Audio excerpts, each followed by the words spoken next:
अस्सलाम वालेकुम नाज़रीन। भाई साहब मेराण में खुश आमदीद।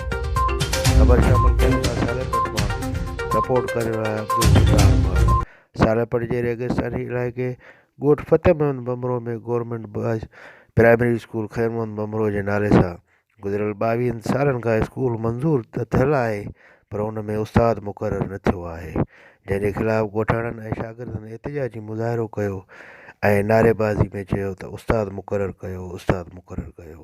हितां जे मुज़ाहिरीन फतेह मोहम्मद, माशूक़ अली, आशिक़ हुसैन, अली हसन, क़ुर्बान अली बमरो सां ॻाल्हाईंदे चयो त असांजे स्कूल में 6 महीननि लाइ मुख़्तलिफ़ उस्ताद मुक़ररु थींदा रहिया आहिनि, पर हिन वक़्त ताईं को बि उस्ताद परमनेंट मुक़ररु न थी सघियो आहे।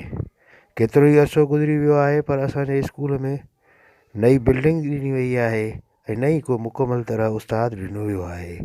असां वज़ीर तालीम खाते ऐं वज़ीर आला सिंध ऐं सखर जे तालीम खाते जे आफ़ीसरनि खे अपील था कयूं त असांजे स्कूल लाइ बिल्डिंग ऐं उस्ताद मुक़ररु कयो वञे।